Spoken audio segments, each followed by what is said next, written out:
Welcome to episode 15 of Create This Book by Mariah Elizabeth and Ashleigh Monet. That will be me.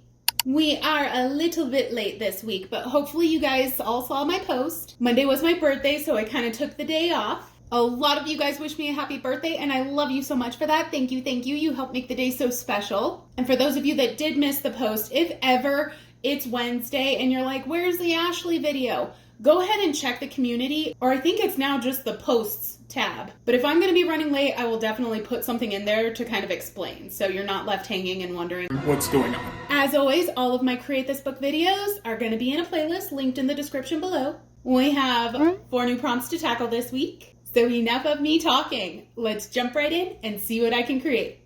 Alrighty, first prompt of the week. Create a pair. Draw a set of twins. Now, I think twins are awesome, but I am beyond fascinated by the anomaly that is conjoined twins. Incredible. So for this page, I just wanted to do a simple little sketchy line drawing of the skeleton of conjoined twins. So conjoined twins are a pretty rare phenomenon, estimated to occur around once every 120,000 conceptions.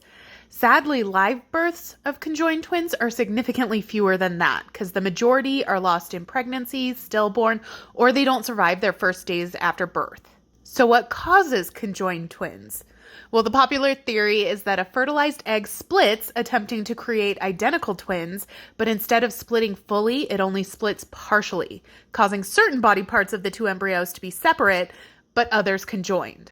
There are actually a ton of different types of conjoined twins, and the type is dependent on what parts of the bodies are joined. The ones that I drew are, and I know I'm gonna butcher the pronunciation on this one, dicephalic parapagus twins, which means they have 2 heads and 1 joined torso. And then each head controls 1 arm and 1 leg, and they share their vital organs. It's like Abby and Brittany. They had a TLC show and have been in the media a lot recently because one of them got married. I have so many questions about how that works. Anyways, I thought it would be kind of cute to have one putting up a 1 with their fingers and the other putting up a 2. Huh? So clever. Now, growing up, I don't know about you guys, but I always heard conjoined twins referred to as Siamese twins, and I never really knew why. Well, it turns out that one of the most well-known and documented cases of conjoined twins were 2 brothers from the 1800s who traveled the world, and they gained a ton of fame and notoriety. And the brothers, they were from Siam, now Thailand, so they were called the Siamese twins. And I guess the term just continued being used to describe the condition because they were the most well-known. Now, ironically, the brothers were only joined with cartilage and a shared liver. So, if they were here today with modern medicine, they could easily be separated. Although even with modern medicine, the separation of conjoined twins is actually quite risky, especially if a vital organ is shared. And so apparently most conjoined twins ultimately opt to stay joined. Huh.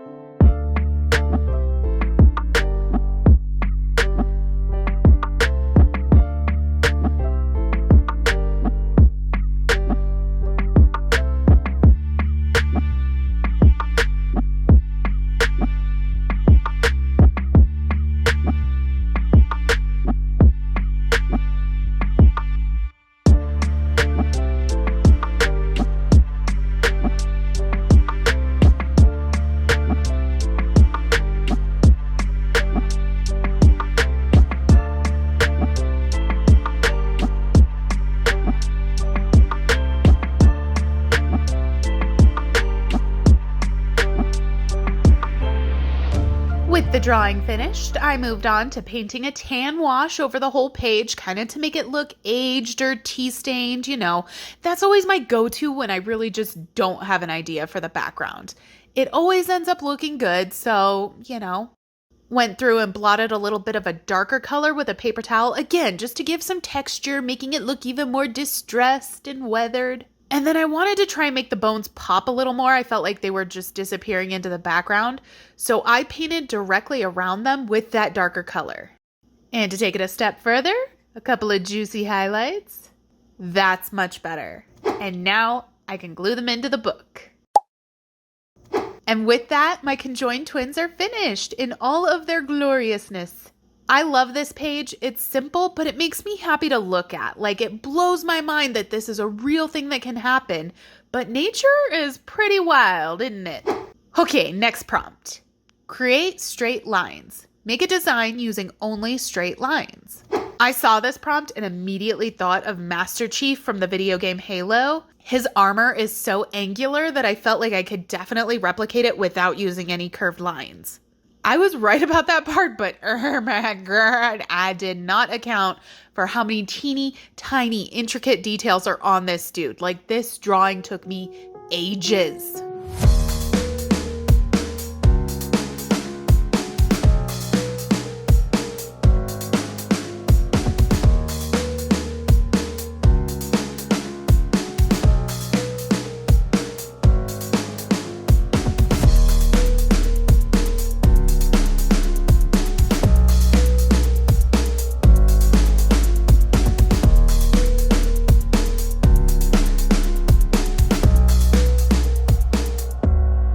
Eternity later, and we can start getting this colored. So, funny story about me and Halo.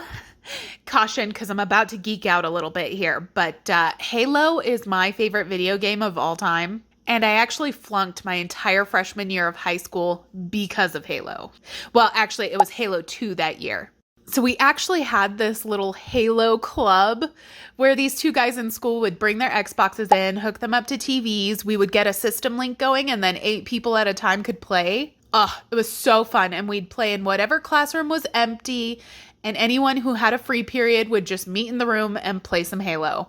Well, I was so obsessed, I would skip multiple classes just to play. My grades were terrible that year. If I could turn back time, I'd tell myself what an idiot I was. All right, I want the background to be black. Typical Ashleigh. Acrylic paint will get that job done. I really didn't know what to put on the other side of the page, though. Usually I do some kind of like quote or something relevant. I didn't like that for this page. I considered adding a plasma sword because that's my favorite weapon in the game, but it's too curved. Like, it would lose something if I really tried to draw it with straight lines only. Instead, I decided to keep it simple and just do some plasma beams because, I mean, hey, those are straight lines, so it'll do. Glue him into the book, and voila, another finished page. I love Halo so much, and I'm glad I got to add a little nod to it somewhere in my book. The straight lines only was a bit of a challenge, but you know what? I had fun with it. But that takes us to the next prompt. Create Weather Based Decor. Fill this page based on the current weather condition. So first, we have to add the date. I started this page a little before 2 a.m., but it was technically July 15th, which was my birthday. Whoop whoop. Now, since it was the middle of the night, I wasn't really able to judge the weather. I based the page around the forecast for the day, which was 95 and sunny, typical sweltering hot summer day. Days like those, well, there's only one thing I want to do, and that's go swimming. A crisp, refreshing dive into some water. So I'm going to do my best to paint this background to look like a glistening pool. Now, mind you, I'm bad at drawing, painting, anything involving water. It's like my Achilles heel, and I'm very self-conscious about that, but I have seen a few people do this water tutorial, and it seems kind of easy, knock on wood. But basically, you do the solid bluish teal for the background, making it a little darker in the center because that's going to be the deep end of the pool. Then go over it all with a darker color, making these squiggly, ripply waves. And then lastly, we're going to do that wave pattern again, but this time in white. I mean, it looks okay. I'm like a 6 on a scale from 1 to 10 as far as convincing myself that this looks like water, but you know what? I think you get it. With that done, I thought it would be fun to do a bunch of summery little doodles to go on top, but I'm me, and hot girl summer isn't really my thing, so these doodles are going to be inspired by goth girl summer. The first thing I chose to draw was this pair of cute little batwing sunglasses.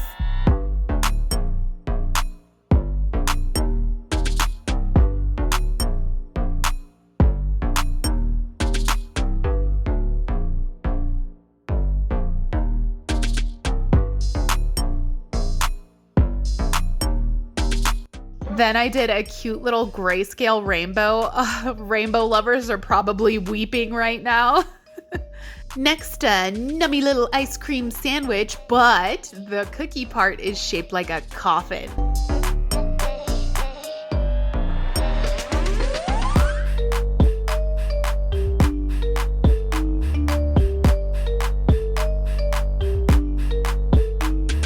Now for this little guy, I wanted to do a shining sun, but make the center a skull.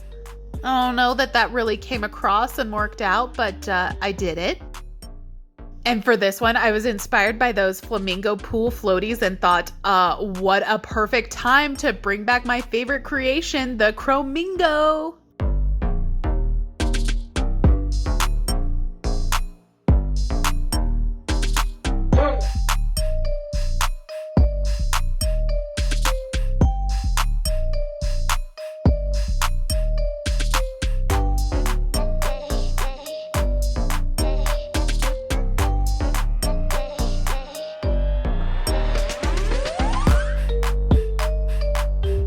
Next, I did a little mason jar cocktail with some boozy lemonade. The color is a little intense though. Looks a little like... Is that piss? Is that piss? But the fun part is the little drink umbrella. You'll see what I do to it later. All right, this one's a little out there, not specifically summer, but I just wanted to add a tube of black lipstick. It's goth and it's cute, okay?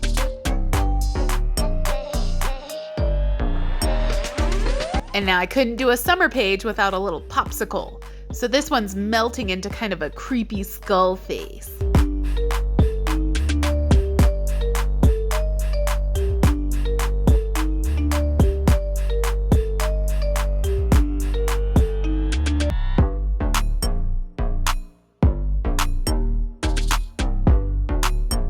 Next, some sunscreen, cause we don't like that sunshine. No ma'am. SPF 1000 it is.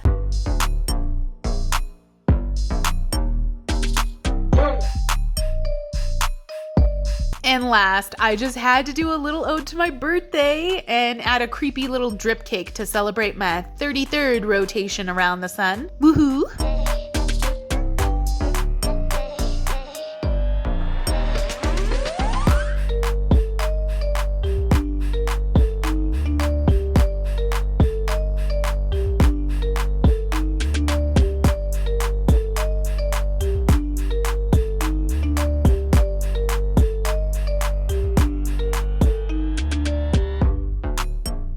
Those are looking so good, but now it's juicy highlight time.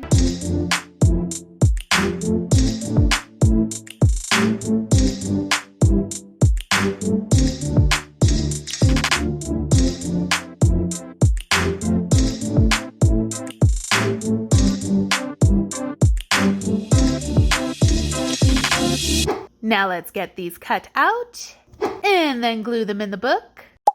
Ooh, and I ended up covering my signature here, so let's go ahead and add that back in. Oh, I love this so much. It screams my kind of summer and would make a pretty cute sticker set once I get that merch going. Really, guys, I'm looking into it. Oh, and ironically, it ended up raining its butt off later that day. Where was that in the forecast, huh? Nowhere. But that brings us to the last prompt of the week. Create drawing variation. Choose one object, draw it over and over again, using as many different methods as possible. Eyes closed while jumping, etc. The more bizarre, the better. Record whatever method you use next to each drawing. Now, this prompt is not to be confused with the array of media, where we drew the same thing using a different art supply. This is supposed to be drawing the same thing using a different physical method of drawing.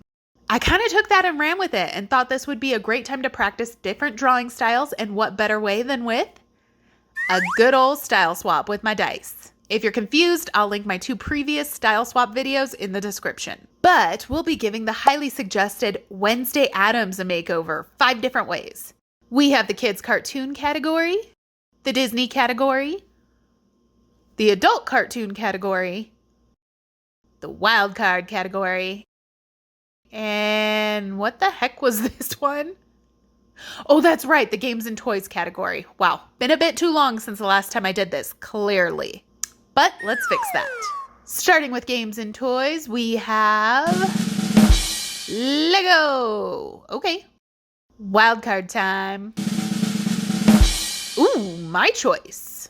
All right, I'll think on that one. Now for Disney. Disney Princess, fun.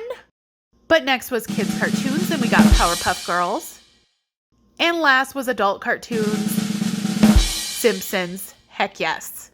Okay, so we're working with Lego for games and toys. My choice for the wild card, Princess for Disney, Powerpuff Girls for kids cartoons, and Simpsons for adult cartoons. Now I need to make my choice. For wild card, I can do comic book style, turn her into a baby, gender swap her, turn her into a food, or go anime style. I choose gender swap. Now let's draw these up.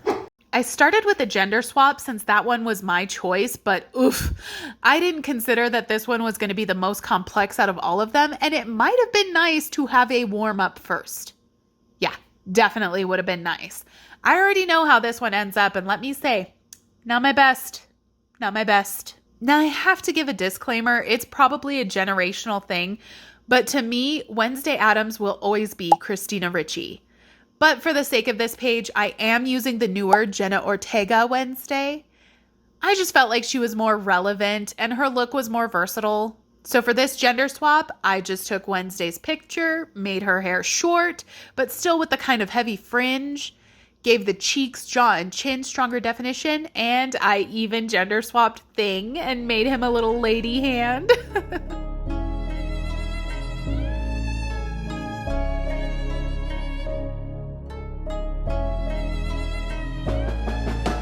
Next was the Powerpuff Girl version of Wednesday, and this one was a lot more straightforward. I was stumped on how to draw Thing because Powerpuff hands are, those. But then I used the scientist's dad's hands as reference, and that worked out. Unfortunately, I did have to take those styles that are just traditionally flat and have no shading and kind of give them some depth by adding a second color to each color block. Only because she has black hair, she has a black dress, and it's black on black, which is just going to be a big blob of black if I don't have a lighter shade in there somewhere.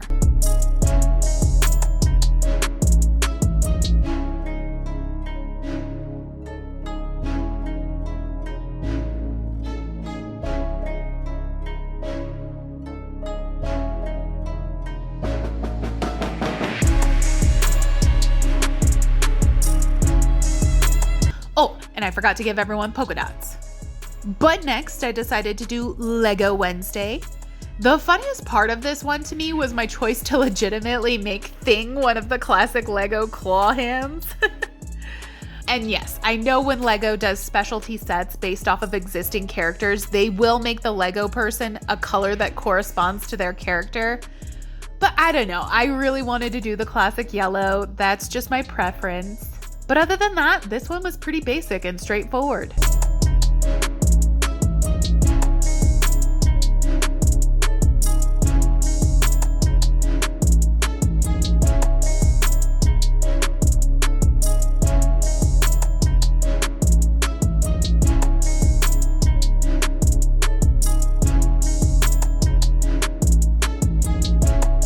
I was feeling that yellow, I guess, because the next one I decided to tackle was The Simpsons. Another simple, very straightforward style swap on this one.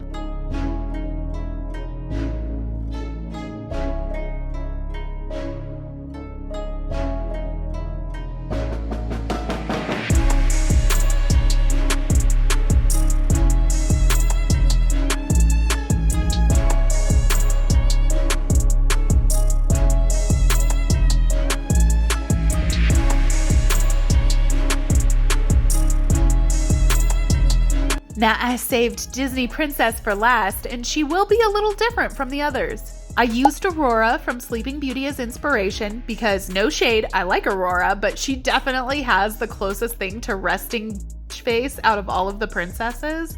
And then I was trying to brainstorm a nice Wednesday princess gown before it occurred to me, like, I should just use the dress that she wore to her dance in the show. Easy enough.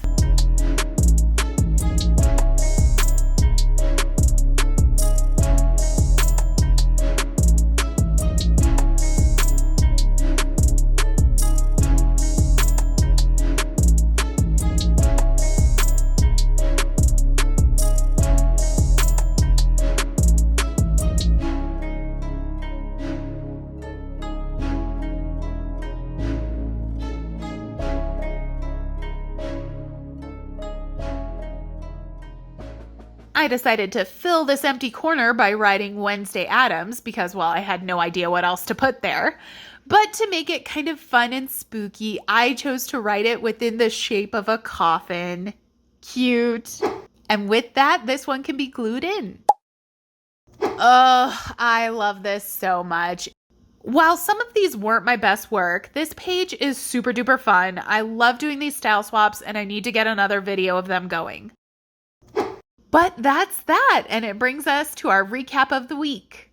We created a pair, drawing the skeleton of this set of conjoined twins. I've always been fascinated by the phenomenon of conjoined twins, and honestly learning more about it for this prompt, I'm even more mystified. They're so cool. I love this page.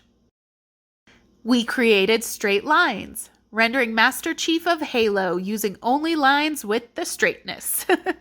I pinky promise you can scan this page and you will not find a single curved line. It was tricky and definitely time consuming, but I love Halo so much that it was worth the blood, the sweat, the tears. We created Weather Based Decor using the forecast that predicted hot, sunny weather to give this page a goth girl summer pool party vibe, with a little nod to my birthday, which occurred on this particular day. Even though the weather didn't actually follow the forecast, I really love this page. It's summer, but my kind. Super fun to make. And lastly, we created drawing variation by drawing 5 different versions of Wednesday Addams, each using a different method or style of art. I do wish a couple of these had turned out better, but you know what? I had so much fun doing them that I don't even really care. I'ma let it slide today. Well, that's it for this week. I actually had a lot of fun with these prompts. It was a nice recovery from last week when I was kind of We're good to go again. But thank you guys so much for watching, and until next time, goodbye.